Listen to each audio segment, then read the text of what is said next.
Regency fashion is where the tide of 18th century style crashes into the modern 19th century, and it's responsible for so many things that we think of as typical of 19th century fashion.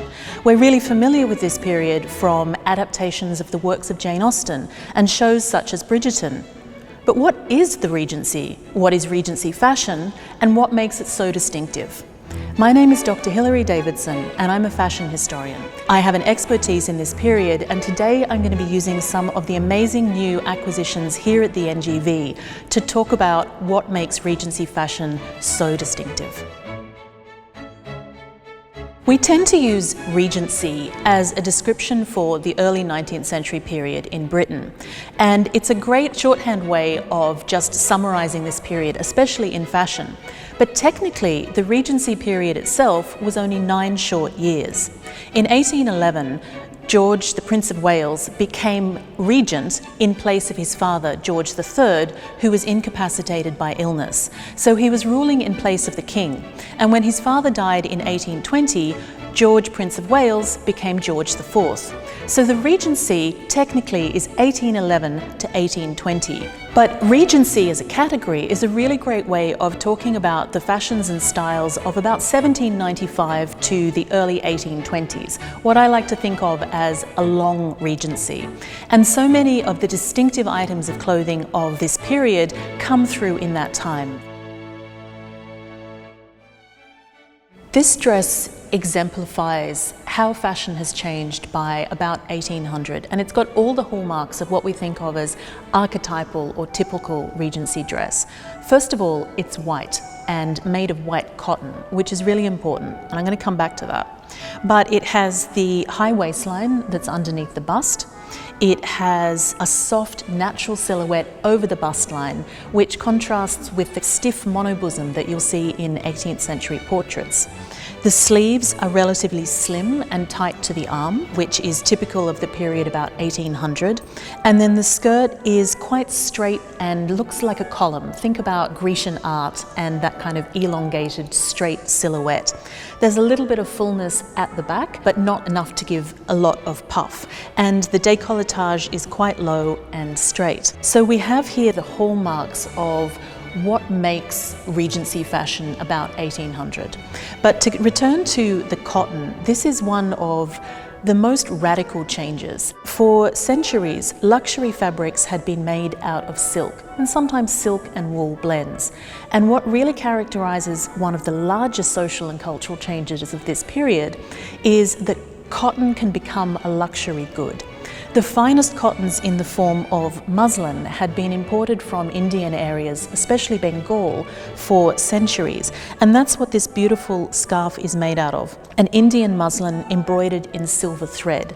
And muslin is light and diaphanous and transparent and see-through. All of these qualities that contrast completely with stiff brocaded silks that really characterize Rococo fashion. And this dress is an unusual example of bugle beading. So you've got these lovely glass beads scattered all over this dress, and it gives a kind of a weight to this soft filmy fabric and helps it kind of fall and drape, as well as giving it a soft glitter. Another thing to note about this dress is the way that it's cut. What we have here is an evolution of the front opening gown of the 18th century, so that this whole panel falls down and it is pinned or buttoned up at the side here. And this is how 18th century cut is rapidly changing, and it's going to change even more within the next decade of this dress. This white dress is the single most representative item of Regency fashion. It's kind of the little white dress that everybody had in their wardrobe. By the time we reach this dress in the 1810s, we're in the kind of high Regency period, the one we're familiar with from adaptations of Jane Austen's novels. And Austen's work is a brilliant way to understand how fashion is being perceived by other people at the time.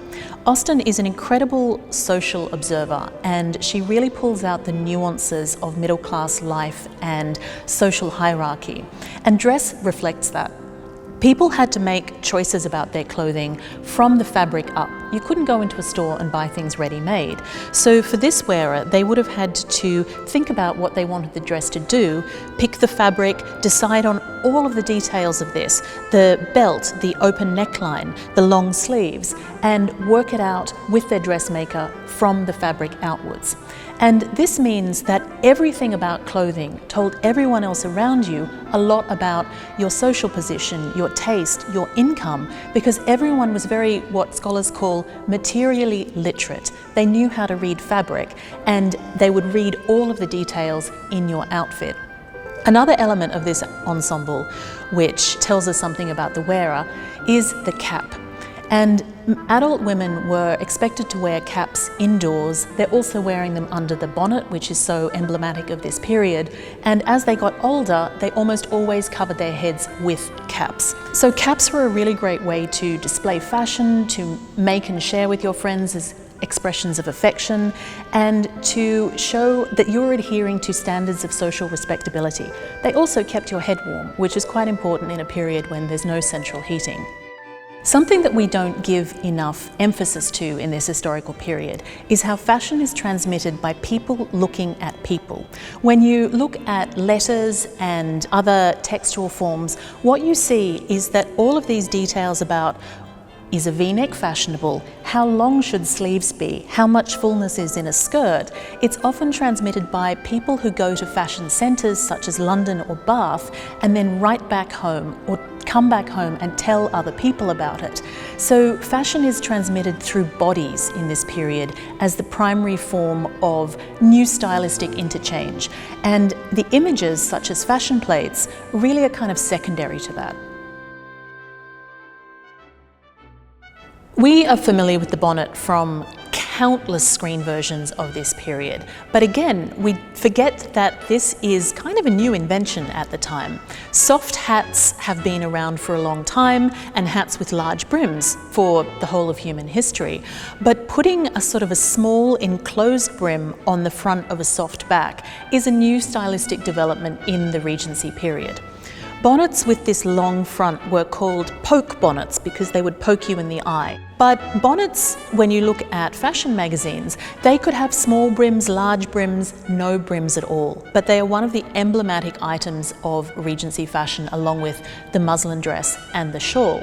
Our lady who would have been wearing a cap at home in the morning, when she goes out, she's putting a bonnet on. And this is also to protect her from the sun, but as a mark of respectability. So headwear is doing a lot of work in this period.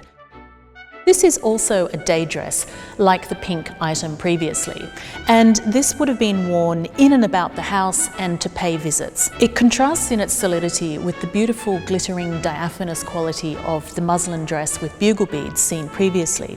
And this is what Jane Austen and her heroines would have worn out and about in everyday life. A lot of the way that Regency dress introduces and cements stylistic change is also seen in this dress in quite subtle ways. I talked before about the kind of cotton revolution that comes in with the use of cotton as a luxury fabric, but what we see here is what's going to be one of the great trends of the 19th century, which is printed, colourful, washable cotton used as outer clothing. Cotton's ability to take colour, to be dyed, to be printed upon was a large part of its appeal, and designers and manufacturers became increasingly inventive in creating patterns and colour combinations that would appeal to the consumer. So originally these were often inspired by the kind of chintz patterns that were coming in from the fine quality Indian cotton imports, but British manufacturers soon grabbed market share and started developing their own industry around cotton manufacture. At the same time, developments in printing, such as etched roller printing, meant that more and more patterns and colours could be produced at much, much greater speed, really kind of kick-starting the consumer explosion of the 19th century in fashion. Cotton was seen as almost a democratic fabric. It was so much cheaper than silk, but still had the decorative qualities, and you could wash it, which you can't really do with silk, meant that more and more people of all social classes are wearing cotton outer clothing. But in the British context, These great satanic mills, as they were called later in the Industrial Revolution, were also fueled by the exploitation of human labour. You don't get really cheap cotton fabric without really cheap cotton fibre. And unfortunately, a lot of this is being produced in the Americas by enslaved labour. So while cotton is seen as democratic for some, it really relied on the exploitation of many others. The previous dress I looked at was a day dress, and it probably would have been worn around the home or to make visits closer to home. And this slightly more splendid, more eye-catching version is actually a carriage dress. And within the Regency period, there are kind of levels of formality of clothing. In general, people would wear what they call undress, which doesn't mean they're not wearing anything. It just means it's informal clothing for home. And at the other end of the scale, you have what's called dress or full dress, of which the bugle bead muslin dress is a beautiful example. And in between, we have this category of half dress, which includes things like opera dress, afternoon dress, promenade dress, and carriage dress. And as the name suggests, carriage dress was something that was a little bit sturdier, a little bit warmer, that you might wear when travelling in a carriage. And they're often made of fabrics like this one that contain wool. This is a beautiful wool and silk blend, because while cotton is the fabric of fashion at this period, those older textiles certainly don't disappear. And again, while white cotton is so emblematic of this period, it's important to remember that really vivid colours like this did exist and abounded in fashion.